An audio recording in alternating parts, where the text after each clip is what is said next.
शासन की महती योजना जन सुनवाई में झूठा दस्तावेज प्रस्तुत करने से भी नहीं चुके मुख्य नगरपालिका अधिकारी CS जाट। वहीं जनता के स्वास्थ्य के साथ खुलेआम खिलवाड़ करने वाले श्री जाट का स्थानांतरण होने के बाद भी नगर में ही डटे रहना इस बात का प्रमाण है कि भाजपा के जनप्रतिनिधि उनके कार्यों से खुश हैं। यह बात जिला कांग्रेस कार्यकारी अध्यक्ष सुबोध स्वामी ने मीडिया के समक्ष कहते हुए बताया कि जन सुनवाई में मुख्य नगरपालिका अधिकारी CS जाट प्रशासन को यह आश्वस्त करते हैं कि 1 जून 2022 से PSC का उपयोग नगरपालिका द्वारा प्रारंभ कर दिया गया है। अब गंदे पानी से संबंधित कोई भी शिकायत नहीं रही। वहीं 7 अक्टूबर 2022 को परिषद के प्रथम सम्मेलन में एलम खरीदी का प्रस्ताव ले आए। प्रशासन को प्रस्तुत झूठे दस्तावेज को गुरुवार को अनुविभागीय न्यायालय राजस्व में शिकायतकर्ता जिला कांग्रेस कार्यकारी अध्यक्ष सुबोध स्वामी की ओर से अभिभाषक SK साहू द्वारा वाद लगाते हुए न्यायालय से यह मांग की गई कि दंड प्रक्रिया संहिता 340 के तहत मुख्य नगरपालिका अधिकारी श्री जाट पर झूठे दस्तावेज प्रस्तुत कर जनता के स्वास्थ्य के साथ खिलवाड़ करने पर धारा 195 के तहत प्रकरण दर्ज करने की मांग की। न्यायालय द्वारा मुख्य नगरपालिका अधिकारी श्री जाट को सूचना पत्र जारी करते हुए 7 दिवस के अंदर स्पष्टीकरण मांगा है। इस संबंध में अभिभाषक SK साहू व शिकायतकर्ता जिला कांग्रेस कार्यकारी अध्यक्ष सुबोध स्वामी ने नागदाज को विस्तार से जानकारी दी। पक्षकार सुबोध स्वामी जी ने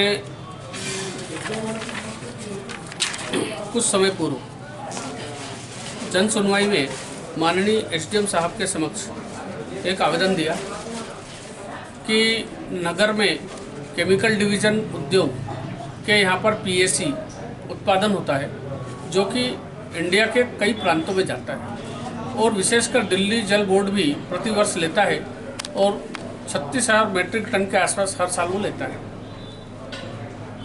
सुबोध जी का ये कहना है कि जो अभी तक नगर पालिका एलम से काम करती थी, जो कि एक तरह से ट्रेडिशनल हो गया, परंपरा हो गई, पुरानी तरीके हो गए, ये एडवांस टेक्नोलॉजी उन्होंने बताया कि वो जो फॉर्म है वो घुलनशील है और बहुत साइंटिफिकली बहुत अच्छा क्वालिटी है इसका। एलम का कंपैरिजन उन्होंने बताया कि उसमें गाद और गारा वारा इकट्ठा हो जाता तो साफ करो, टंकी को, और ये करो, सारी व्यवस्थाएं, फिर नए संसाधन, नए पैसे खर्च अनावश्यक होता है। उससे बचने के लिए PSC का सजेस्ट किया था जनहित में नगर के स्वास्थ्य को दृष्टिगत रखते हुए। आखिरकार CMO नागदा के कार्यालय से दिनांक 28 जुलाई 2022 को श्रीमान अनुविभागीय अधिकारी राजस्व महोदय को अवगत कराया कि वर्तमान में जल शुद्धि हेतु PSC पाउडर का उपयोग दिनांक 1/6/22 से प्रारंभ कर दिया गया है। वर्तमान में गंदे पानी संबंधी कोई शिकायत प्राप्त नहीं हुई। प्रश्न ये आया कि आपने 28 जुलाई को ये सूचना दे दी और प्रथम सम्मेलन जो नगर पालिका का हुआ अक्टूबर महीने में, उसमें आपने एलम के कोटेशन को अप्लाई किया, तो सीधे सीधे ये हो गया कि आपने अपने अपीलेट अथॉरिटी को क्या जानकारी दी? PSC की। मतलब कि झूठे तथ्य माननीय न्यायालय के समक्ष प्रस्तुत करते हुए माननीय न्यायालय को भी गुमराह किया और जनता के स्वास्थ्य के साथ भी गुमराह हुआ, खिलवाड़ हुआ। ऐसी स्थिति में आज मेरे पक्षकार श्री सुबोध जी स्वामी के द्वारा माननीय न्यायालय को झूठे तथ्य से कार्रवाई अवगत कराने के प्रकाश में 340 दंड प्रक्रिया संहिता के अंतर्गत एक आवेदन पत्र अभियोग अंतर्गत 191, 192, 93, 196, 197, 198, 199, 200 IPC में यह परिवाद प्रस्तुत किया, जिसमें कि यह कार्रवाई उनके खिलाफ आपराधिक प्रकरण दर्ज कर और विधि अनुसार कार्रवाई करने की मांग की। न्यायालय द्वारा क्या जवाब दिया गया? न्यायालय द्वारा आज हमारी याचिका को लेते हुए और CMO नागदा को जवाब देने के लिए 7 दिवस का आदेश दिया है और आगामी तारीख 23/11 निर्धारित की गई। वो अपना जवाब देंगे विधि अनुसार, मेरिट्स पे जो आएगा वो विधि अनुसार कार्रवाई की जाएगी। जी स्वामी जी, क्या है पूरा मामला, विस्तार से जानकारी दीजिए। शासन की एक महती योजना जन सुनवाई, जिसके तहत आम जनता अपनी पीड़ा, अपनी समस्या प्रशासन के समक्ष रखकर उस समस्या का निदान की उम्मीद लगाता है। और इसी के चलते गत मई माह में कि 24 तारीख को हमने, हमारे अभिभाषक SK साहू साहब, हम दोनों ने मिलकर जन सुनवाई में 2 तथ्य रखे थे, जिसमें एक महत्वपूर्ण तथ्य नागदा नगर के नागरिकों के स्वास्थ्य से जुड़ा हुआ मामला था, और जिसमें यह पाया गया था कि नागदा नगर पालिका जो वर्तमान में जिस फिल्टर प्लांट को, जो उच्च तकनीक के फिल्टर प्लांट का बखान करती है, उसमें पुराने जो एलम के द्वारा पानी को उपचारित किया जा रहा था, और जिसके कारण नागरिकों के स्वास्थ्य पर बुरा असर पड़ रहा था और मटमैला पानी नागरिकों को प्रदाय किया जा रहा था। हमने शासन प्रशासन की ओर ये ध्यान आकर्षित करा कि नागदा के ग्रेसिम केमिकल उद्योग में PAC जो पॉली एल्यूमिनियम क्लोराइड है, इसका उपयोग दिल्ली महानगर निगम, दिल्ली जल बोर्ड, बॉम्बे, अहमदाबाद, पूना, लुधियाना, जालंधर, पूरे देश के कमोवेश बहुत बड़ी बड़ी नगर पालिका, नगर निगम ग्रेसिम केमिकल उद्योग से PAC खरीद कर पानी को उपचारित करके वहाँ के नागरिकों को पिला रही है। फिर क्या कारण है कि नागदा नगर पालिका वो पुराने ढर्रे वाले एलूम पर निर्भर होकर नागदा के जनता के स्वास्थ्य के साथ खिलवाड़ कर रही। इसके जवाब में उनका एक पत्र माननीय राजस्व न्यायालय अनुविभागीय अधिकारी महोदय को प्राप्त हुआ कि 1 जून 2022 से हमने PAC का उपयोग शुरू कर दिया है और अब मटमैला या गंदे पानी की कोई शिकायत नहीं रही।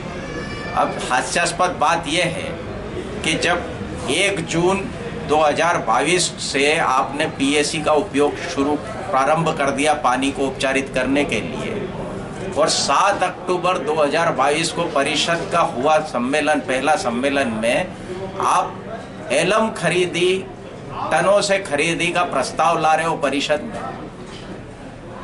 कितनी हास्यास्पद बात है कि चुने हुए जनप्रतिनिधियों को शायद अंधेरे में रखा हो। और मेरे तो माननीय विधायक जी जो वहाँ पर फिल्टर प्लांट में दौरा करने गए थे, उन्होंने भी ये बात बोली थी कि PAC का उपयोग होना चाहिए। वो भी उस समय मौजूद थे उस बैठक में। कांग्रेस पार्षद भी वहाँ मौजूद थे। हालांकि आज बताया गया है कि कांग्रेस पार्षदों ने विरोध दर्ज करा था, लेकिन पिछली परिषदों की बैठकों का अगर अनुभव आप लोगों का हो पार्षदों को, तो आपको मालूम है कि आप अगर कोई सा भी विरोध मौखिक दर्ज करते हो तो उसके मायने नहीं होते हैं। आपको अगर विरोध दर्ज करना था तो लिखित में पार्षदों के हस्ताक्षर के सहित विरोध दर्ज होना था, तो आप उसको कहीं अन्य आगे किसी न्यायालय में या किसी प्रशासनिक अधिकारी के समक्ष चुनौती दे सकते हो। आप अगर मौखिक विरोध दर्ज आपने करा होगा तो उसको किस तरह चुनौती दोगे, ये तो अब आगे वाला समय बताएगा कि इसमें कितनी गंभीरता से आप इस मामले को ले रहे हो। दूसरी बात यह है कि अभी बीच में ये अफवाह उड़ी थी, या अफवाह इसलिए कह रहा हूँ क्योंकि वो काम हुआ नहीं कि जो मुख्य नगर पालिका अधिकारी हैं अभी जिसके पास प्रभार है जाट साहब के पास में, वो उनका स्थानांतरण हो गया है। ये खूब जोरों शोरों से चली थी और सब लोग मान रहे थे कि जाट साहब गए, और ये प्रशासनिक अधिकारियों की भाषा में प्रशासन के अधिकारी ये बात बोलते हैं कि जाट साहब का रिचार्ज खत्म हो गया था, इसलिए उनके जाने का समय तय हो गया। जैसे मोबाइल का रिचार्ज जब समाप्त हो जाता है तो हमको फिर से रिचार्ज करना पड़ता है, ऐसे ही जाट साहब का रिचार्ज खत्म हो गया था। फिर ये बताया गया कि कोई 3-3.5 करोड़ का भुगतान जाट साहब ने अपने कला कौशल को दिखाते हुए कर दिया, और वो रेवड़ी सब में बांट दी। उस रेवड़ी को बांटने की एवज में जाट साहब का रिचार्ज फिर से हो गया, और आप जाट साहब पुनः नगर की जनता के स्वास्थ्य के साथ खिलवाड़ करने के लिए आतुर हो गए। और मजाल है कि कोई भी जनप्रतिनिधि उनके खिलाफ कार्रवाई करने की बात कर रहा हो।